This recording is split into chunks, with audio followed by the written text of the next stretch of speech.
ഇതേ ബറാത്ത് നോമ്പിന്റെ അന്നെടുത്ത വീഡിയോ ആണ് കേട്ടോ. അപ്പൊ അന്ന് നമ്മൾ നോമ്പ് തുറക്കാൻ വേണ്ടിയിട്ട് വിഭവങ്ങളൊക്കെ ഉണ്ടാക്കാൻ വേണ്ടി കിച്ചണിൽ വന്നതാണ്.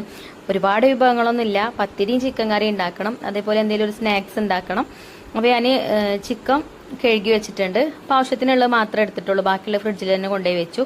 പിന്നെ കട്ട്ലേറ്റ് ഉണ്ടാക്കണം സ്നാക്സ് ആയിട്ട്. അപ്പോൾ കട്ട്ലേറ്റിനുള്ള കിഴങ്ങ് ഞാൻ കുക്കറിൽ ഇട്ട് കൊടുത്തിട്ടുണ്ട്. കിഴങ്ങ് ഒന്ന് കട്ട് ചെയ്തിട്ടാട്ടോ ഇട്ടിട്ടുള്ളത്. 2-3 കിഴങ്ങ് എടുത്തിട്ടുണ്ട്. അതിലേക്ക് മഞ്ഞൾപ്പൊടി ഉപ്പ് ഇട്ടാണ്ട് വേവിക്കാൻ വെച്ചിട്ടുണ്ട്. അങ്ങനെ കട്ട് ചെയ്താണ്ടാവുമ്പോൾ എളുപ്പം വന്നോളും. പിന്നെ ഈ ഒരു ഇപ്പുറത്തെ അടുപ്പത്ത് പത്തിരിക്ക് പൊടി വാട്ടാനും വെള്ളം വെച്ചിന്. അപ്പോൾ വെള്ളം തിളച്ചപ്പോൾ കുറച്ച് വെള്ളം ഞാൻ അതിന് കോരി മാറ്റിട്ടോ. എന്നിട്ട് പിന്നെ പൊടി ഇട്ട് കൊടുത്തു. ഇന്ന് പൊടി അളന്നിട്ടില്ല, വെള്ളം അളന്നിട്ടില്ല. എൻ്റെ ഒരു ഇഷ്ടത്തിനനുസരിച്ചിട്ട് അങ്ങനെ ഇട്ട് കൊടുത്തതാട്ടോ.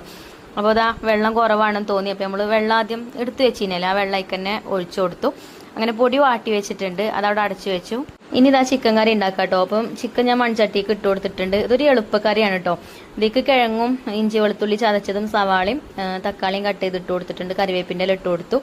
പിന്നെ ഉപ്പ് ഇട്ട് കൊടുത്തു. അതേപോലെ മസാലപ്പൊടികളൊക്കെ ചേർത്ത് കൊടുത്തിട്ടുണ്ട്. ഇതിൻ്റെ റെസിപ്പി ഞാൻ ചെറിയ ഷോർട്ട് വീഡിയോ ആയിട്ട് ഇടാം കേട്ടോ. അങ്ങനെ അതൊന്ന് കുഴച്ച് കുറച്ച് വെള്ളം ഒഴിച്ചാണ്ട് പുറത്ത് വിറകടുപ്പ് എത്തിച്ച് അടുപ്പത്ത് കൊണ്ടുവന്ന് വെച്ചിട്ടുണ്ട്. അപ്പോൾ അതവിടെ കടന്നിട്ട് വേവട്ടെ. പിന്നെ പത്തിരിൻ്റെ പൊടിയൊക്കെ കുഴച്ചെടുക്കണമല്ലോ. അപ്പോൾ ഞാനിതാ ഈ പത്തിരി ഷീറ്റ് വിരിച്ചു കൊടുത്തു കേട്ടോ. എൻ്റെ പത്തിരി ഷീറ്റിന് ചെറിയൊരു സ്ക്രാച്ച് വന്നിട്ടുണ്ട്. എന്നാലും കുഴപ്പമൊന്നുമില്ല, ഞാൻ തന്നെ ഇപ്പോൾ യൂസ് ചെയ്യല്. ഇനി നോമ്പൊക്കെ ആകുമ്പോഴത്തേന് റമദാൻ ആകുമ്പോഴത്തേനും ഒന്ന് വാങ്ങണം. അപ്പോൾ പൊടിയൊക്കെ കുഴച്ചെടുത്തിട്ടോ. നല്ല ചൂടായപ്പോൾ ഞാൻ ചെറിയൊരു സ്റ്റീലിൻ്റെ ബൗൾ എടുത്തിട്ടൊന്ന് അങ്ങനെ കുത്തി കൊടുത്തു.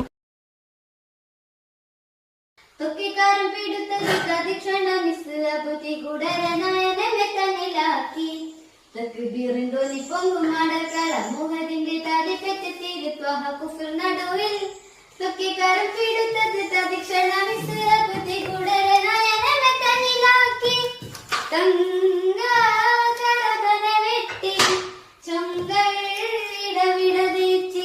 അപ്പോൾ ഇതിൻ്റെ ഇടയിൽ നിങ്ങളൊരു പാട്ട് കേട്ടോ. ഇതിൻ്റെ മിൻഹമോള് പാടിയ പാട്ടാണ് കേട്ടോ. അപ്പോൾ ഞങ്ങളിങ്ങനെ അമ്മച്ചി മക്കളൊക്കെ കിച്ചണിൽ വന്ന് എന്തെങ്കിലും ജോലികളൊക്കെ ചെയ്യുന്ന സമയത്ത് അമ്മച്ചി ഞാനൊരു പാട്ട് പാടി തരട്ടെ ചോദിക്കുന്നോട്. അപ്പോൾ അങ്ങനെ പാട്ട് പാടി തരുന്നതാണ് കേട്ടോ. ഇന്നിപ്പോൾ ചിഞ്ചുമോളാണ് പറഞ്ഞത് മഞ്ജു ഒരു പാട്ട് പാടുമോ ചോദിച്ചപ്പോൾ ഓള് പാടിയതാണ് കേട്ടോ. നല്ല രസമല്ലേ പാട്ട് കേൾക്കാൻ? എനിക്ക് ഇഷ്ടമായിട്ടോളെ പാട്ട് കേൾക്കുന്നത്. അങ്ങനെ ഞങ്ങൾ എല്ലാവരും കൂടിയിട്ട് ഓരോ വിഭവങ്ങൾ ഉണ്ടാക്കാൻ തുടങ്ങി.